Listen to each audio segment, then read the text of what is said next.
નમસ્કાર વિદ્યાર્થી મિત્રો, આજે આપણે પ્રથમ રચનાનો અભ્યાસ કરીશું, જેમાં તમને કોઈક રેખાખંડ આપેલ હશે એનું 3:2 ગુણોત્તરમાં વિભાજન કરવાનું છે. અહીં તમને રેખાખંડનું માપ આપેલ નથી, એ આપણે યોગ્ય માપ લઈ શકીએ. ઓકે, જ્યારે આપણે રેખાખંડના તમને આપેલ ગુણોત્તર જે છે એમાં વિભાજન કરવું હોય then શું કરવું? સૌથી પહેલાં તમારું પ્રથમ કામ જે છે એ તમને આપેલ માપ જે છે જો આપેલ હોય તો, અહીં આપેલ નથી then તમે યોગ્ય માપ લઈ શકો છો. આ રીતે આપણે એક યોગ્ય માપનો રેખાખંડ એ બી લઈશું. ઓકે, then બીજું કામ શું કરવાનું છે? આ બિંદુ એ જે છે એ બિંદુ આગળ એક લઘુકોણ રચવાનો છે. ઓકે, હવે લઘુકોણ આપણે કોણમાપકની મદદથી નથી દોરવાનો. ઓકે, પરિકરની મદદથી દોરીશું. ઓકે, આપણે પરિકરની મદદથી અગાઉ 60° ખૂણો કેવી રીતે રચવો એ જોઈ ગયા છે. આપણે 60° ખૂણો લઈ લઈશું આ રીતે. બરાબર છે? ઓકે, હવે શું કરીશું? આ જે છે એ બિંદુને આપણે ચાપના છેદબિંદુ સાથે જોડી એક કિરણ x લઈશું, એટલે કે BAX કેવો થશે? લઘુકોણ થશે. ઓકે, હવે શું કરવાનું છે? આ AX જે છે એને સમાંતર હોય તેવું કિરણ રચવાનું છે બિંદુ B આગળ, અને આ ખૂણો જે છે અને અહીં B આગળ જે ખૂણો બને છે એ કેવા થશે? સમાન થશે. ઓકે, કેવી રીતે દોરવું? જે પ્રોસિજર અહીંયા આગળ કરી છે એ જ પ્રોસિજર અહીંયા આગળ કરવાનું છે.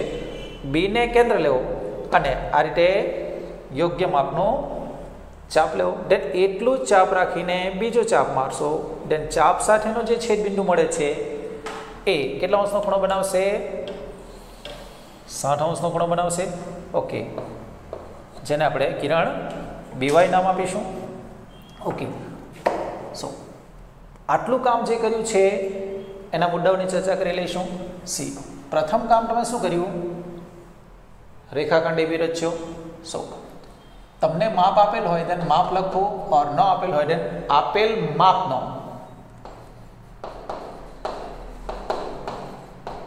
રેખાખંડ એબી રચ્યો. હવે તમને રેખાખંડ PQ 5 સેમી લો એમ કે then 5 સેમી લંબાઈનો રેખાખંડ PQ નામ આપેલ હોય then AB ના બદલે આપણે શું નામ આપીશું? જે આપેલ હોય એ PQ લઈશું. ઓકે, અહીંયા આપણે આપેલ માપનો રેખાખંડ AB રચ્યો. then બીજું કામ શું કર્યું તમે? એ બિંદુ આગળ શું કર્યું તમે? કિરણ AX રચ્યું. એ આગળ કિરણ AX રચ્યું, જેથી ખૂણો BAX કેવો થાય? લઘુકોણ થાય. ઓકે, ઇન શોર્ટ એ બિંદુ આગળ લઘુકોણ મળે એ રીતે તમે શું કર્યું છે? કિરણ AX મેળવ્યું છે. ઓકે, દેન બીજું કામ શું કર્યું? બી બિંદુ આગળ અહીંયા આગળ જે ખૂણો છે એ જ ખૂણો રચ્યો છે. ઓકે, પરંતુ એને રજૂઆત કેવી રીતે કરવી? બરાબર સમજો. બી બિંદુ આગળ કિરણ BY એવું રચ્યું કે જેથી બી બિંદુ આગળ શું કર્યું? કિરણ BY એવું રચ્યું કે જેથી AX કિરણ જે છે એને સમાંતર કિરણ કયું થાય? BY થાય. ઓકે, આ રીતે લખી શકો. ઓર બીજી રીતે ખૂણો XAB ને સમાન ખૂણો ABY થાય તેવું કિરણ BY રચ્યું. ઓકે, તમારી પાસે બે ઓપ્શન છે. આપણે બીજા ઓપ્શન પર જઈશું. ખૂણો XAB ને સમાન હોય તેવો ખૂણો ABY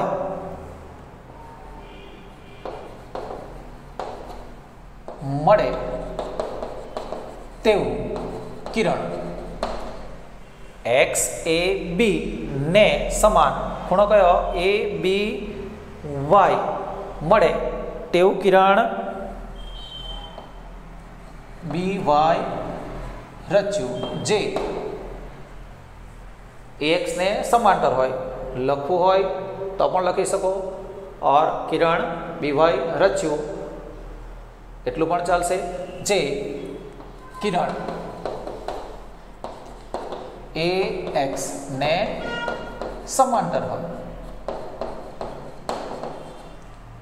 અહીં પૂર્ણવિરામ મૂકી કિરણ બી વાય રચ્યું ત્યાં સુધી લખશો તો પણ બરાબર જ છે અને આ જે કિરણ રચ્યું છે એ શું છે એ એક્સ ને કેવું થાય છે સમાંતર થાય છે સો આ રીતે પણ લખી શકો દેન ચોથું કામ શું કરવાનું છે હવે ખાસ શીખવાનું છે અને એકદમ સરળ છે તમને જે ગુણોત્તર આપેલ છે એ કેટલો છે 3:2 કેટલો છે 3:2 ઓકે હવે તમારે પરિકરની મદદથી આ કિરણ એક્સ છે એના પર તમારે 3 બિંદુઓ મેળવવાના છે અને બીવાય જે છે એના પર કેટલા બિંદુઓ મેળવવાના છે 2 બિંદુ મેળવવાના છે ઓકે સો ચાપનું માપ ફિક્સ રાખવું ઓકે એ આગળ મૂકો છો અને તમે એક ચાપ પસંદ કરી લીધું આ બિંદુ તમે A1 મેળવ્યું ત્યારબાદ A2 ત્યારબાદ A3 આપણે 3 બિંદુ હોય 3 સુધીનું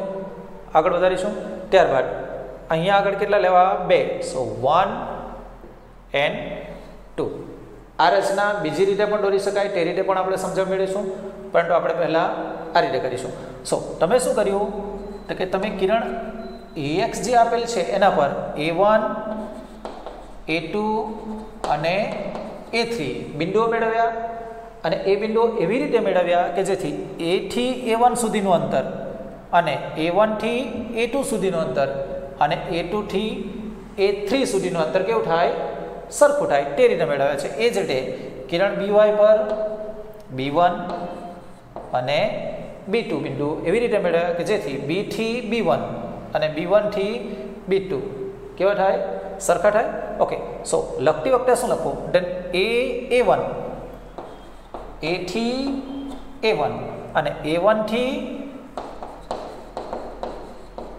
A2 અને A2 થી A3 બરાબર છે 3 અંતરો કેવા થાય સમાન થાય તેવા બિંદુ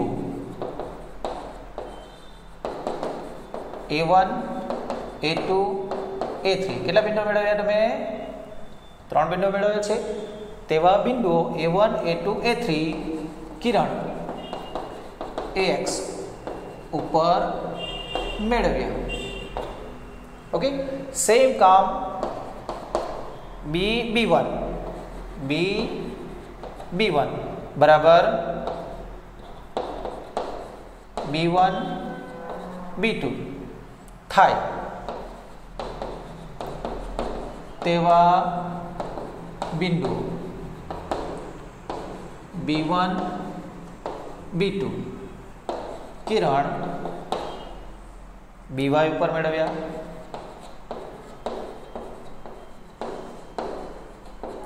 ઓકે દેન લાસ્ટ મુદ્દા બાકી છે અને એ કામ આપણો અહીં બાકી છે જે ખૂબ જ સરળ છે હવે શું કરવાનું છે તમને 3:2 ગુણોત્તર આપેલ છે દેન શું કરવું આજે તમે ત્રીજા નંબરનું બિંદુ જે મેળવેલ છે A3 એને અહીં જે બીજા નંબરનું બિંદુ છે એની સાથે જોડી દેવાનું છે સિમ્પલ છે આ રીતે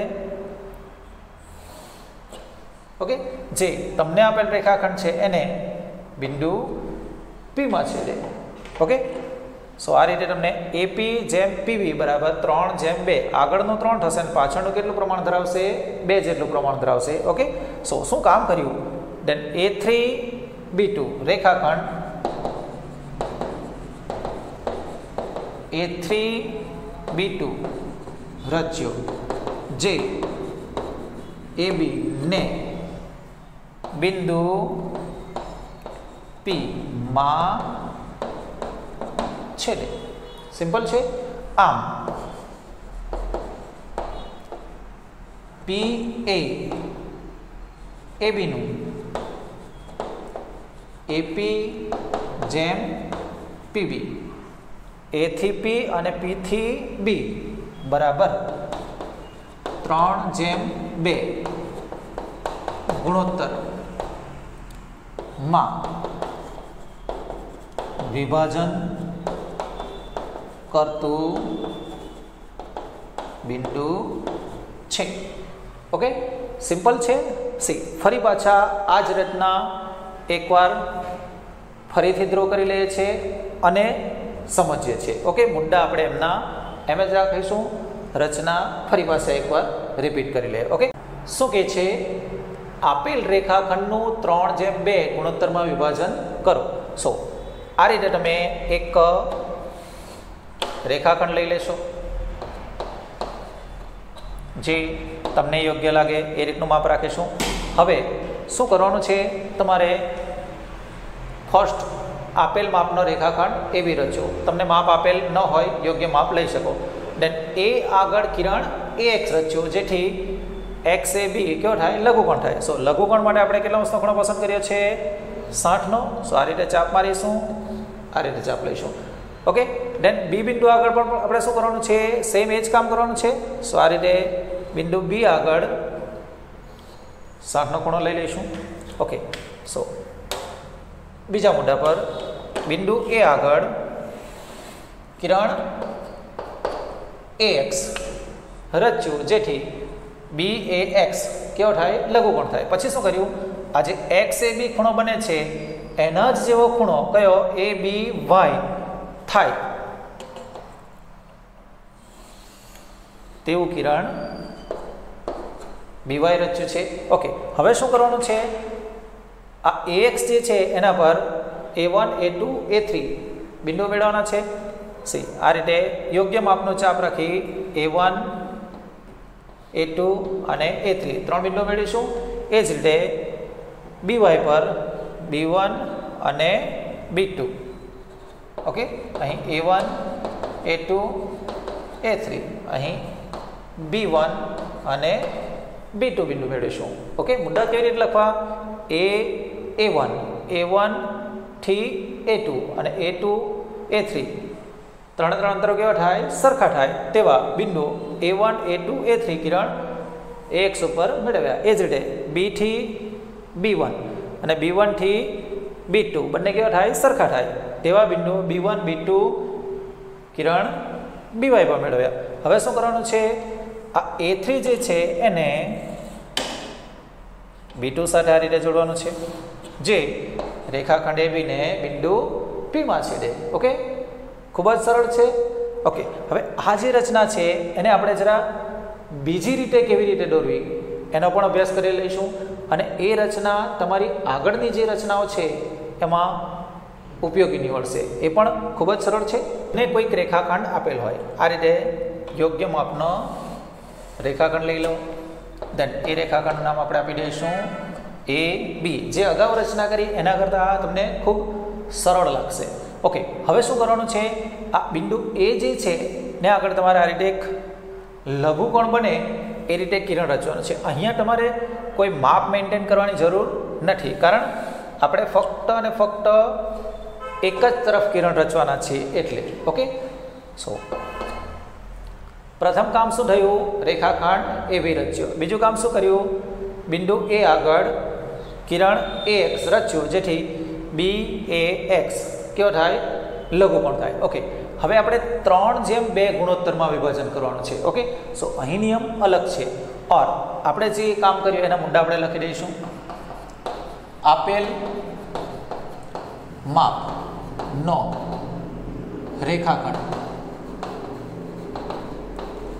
AB રચ્યું. દેન બીજું કામ, બિંદુ A આગળ કિરણ AX રચ્યું કે જેથી ખૂણો BAX લઘુકોણ થાય. ઓકે, દેન ત્રીજા મુદ્દામાં શું કરવાનું છે? હવે 3:2 હોય, ટોટલ કેટલા થશે? 5 થશે. ઓકે, સો અહીં તમારે યોગ્ય ચાપ રાખી આ કિરણ AX જે છે એના પર 5 બિંદુઓ મેળવવાના છે આ રીતે 1 2 3 4 અને 5 થોડું આપણે કિરણને લંબાવી લઈશું જેથી તમને સગવડતા રહેશે ઓકે સો આ રીતે A1 A2 A3 A4 અને A5 બિંદુ મેળવવાના છે શું કામ કર્યું 3 + 2 બરાબર કેટલા 5 ઓકે સો આ રીતે તમારે 5 બિંદુઓ મેળવી લેવાના છે પછી શું કરવાનું છે આ 5મા નંબરનું બિંદુ જે છે એને રેખાખંડનું જે અંત્યબિંદુ છે એની સાથે આ રીતે જોડી દેવાનું છે ઓકે હવે તમે જે કામ કર્યું એ કામ આપણે મુદ્દા લખી દઈશું અને પછી આગળ વધારીશું સી શું કામ કર્યું તો કે A1 બરાબર A1 A2 બરાબર A2 A3 બરાબર A3 A4 બરાબર A4 A5 A થી A1 બરાબર A1 થી A2 બરાબર A2 A3 A3 A4 A4 A5 થાય તેવા બિંદુઓ A1 A2 A3 A4 A5 કિરણ AX ઉપર મેળવ્યા ઓકે મુદ્દો સિમ્પલ જ છે દેન બીજું કામ શું કર્યું રેખાખંડ A5B રચ્યો A5B રેખાખંડ રચ્યો હવે આગળ જે કામ છે એ તમે ફર્સ્ટ લેક્ચરની અંદર એકરૂપ ખૂણાની રચના શીખી ગયા છે ઓકે એ એકરૂપ ખૂણાની રચના બિંદુ A3 આગળ કરવાની છે આગળ કેટલા આપેલ છે 3 આપેલ છે દેન આ બિંદુ A5 જે છે ત્યાં આગળ જે ખૂણો છે સી A5B આ જે ખૂણો છે એના જેવો ખૂણો તમારે ક્યાં રચવાનો છે A3 આગળ રચવાનો છે ઓકે સો પ્રથમ કામ તમારું એ હશે તમને આપેલ ખૂણો છે એના પર આ રીતે કોઈ યોગ્ય માપનો ચાપ લઈ લો જે ખૂણાના બંને ભુજ જે છે એને છેદે ઓકે એટલું જ ચાપ રાખી આ ચાપમાં ફેરફાર કર્યો નથી એટલું જ ચાપ રાખી તમે જે બિંદુ આગળ ખૂણો રચવા માંગતા હોય એ બિંદુ આગળ તમારે આ રીતે એક ચાપ રચવાનો છે ક્લિયર ઓકે ધેન બીજો ચાપ મારો ત્યારે એ ખૂણાની પહોળાઈ કેટલી છે લાઈક આટલી છે ઓકે એટલું ચાપ પહોળું રાખી અહીં જે છેદબિંદુ મળેલ છે ત્યાં આગળ કેન્દ્ર રાખી આ રીતે એક ચાપ લેવાનો છે ઓકે દેન એ જે છેદબિંદુ છે એને A3 સાથે જોડવાનું છે અને આ રીતે એક રેખાખંડ દોરવાનો છે જે તમારો જે રેખાખંડ છે AB એને બિંદુ P માં છેદે ઓકે સો શું કામ કર્યું દેન A5B રેખાખંડ રચ્યો આ કામ તો તમે કરી દીધું છે હવે શું કર્યું A5B ખૂણો A5B ને સમાન ખૂણો A3P ખૂણો A3P રચ્યો જે AB ને બિંદુ P માં છેદે બિંદુ P માં છેદે સિમ્પલ છે હવે શું કરવાનું છે આ બિંદુ P જે છે એ આપેલ રેખાખંડ AB નું AP જેમ PB બરાબર 3/2 ગુણોત્તરમાં વિભાજન કરી દેશે છઠ્ઠો મુદ્દો બિંદુ PA AB નું AP એટલે માટે લખી દેજો માટે બિંદુ PA AB નું AP જેમ PB બરાબર 3/2 ગુણોત્તરમાં વિભાજન કરે છે આ રીતે પણ ખૂબ સરળ પડશે હવે તમે આ રીતે વિભાજન કરતો બિંદુ P મેળવી લીધું હવે હું શું કરું છું આ જ રચના એમની એમ જ રહેવા દઉં છું અને આ જ રચનાની અંદર તમે જે અગાઉ રચના શીખી ગયા એ પેટર્ન પ્રમાણે અહીં ડ્રો કરું છું. શું આ પી બિંદુનું સ્થાન ત્યાં જ મળે છે સી. જે તમે અગાઉ રચના શીખ્યા છો તે રીતે કરીશું. એ બિંદુ આગળ શું કરતા હતા આપણે 60° ખૂણો રચતા હતા. ઓકે, આ રીતે 60° ખૂણો રચી દઈશું. બી બિંદુ છે ત્યાં આગળ પણ તમે 60° ખૂણો રચતા હતા. ઓકે, સો આ રીતે 60° ખૂણો રચી દઈશું. થોડું મિક્સઅપ થશે, એડજસ્ટ કરી લેજો. ઓકે, આ રીતે એક કિરણ આવશે અને આ રીતે એક બીજું કિરણ આવશે. ઓકે, આપણે શું કરતા હતા ત્યારે ઉપરનું જે કિરણ છે એ એક્સ, એના પર શું કરતા હતા 3 બિંદુ મેળવતા હતા સી. આ રીતે તમે 1, 2 અને 3 બિંદુઓ મેળવતા હતા અને એ જ રીતે સેમ નીચેની તરફ 2 બિંદુઓ મેળવતા હતા, B1 એન્ડ B2. અહીં B1 અને એટલે B2. ઓકે, ત્યારબાદ શું કામ કર્યું હતું કે આ A3 જે છે એને B2 સાથે જોડતા હતા સી. તમે જોઈ શકો છો બિંદુ P નું સ્થાન જે છે એ જે તમે આગળની મેથડ પ્રમાણે કરી છે એ જ પ્રમાણે બંને રીતમાં સ્થાન ક્યાં રહે છે, સેમ જ રહે છે. ઓકે, આ ફક્ત સમજણ માટે છે કે તમે કોઈ પણ મેથડ દ્વારા કરો તમારું બિંદુ P નું સ્થાન ક્યાં રહે છે, જે છે ને આગળ રહેશે. સો થોડી સમજણ મેળવીએ. આ જે ચાપ લીધો છે એ આપણે આ જે કિરણો લીધા છે એ આપણે શું કરીએ છીએ આગળની રચનાના છે. સો જ્યારે તમે બીજી રીતે રચના કરતા હો દેન એ કિરણો દોરવાની જરૂર નથી, જે આપણે અગાઉ રચનામાં કરી ગયા છે. ઓકે,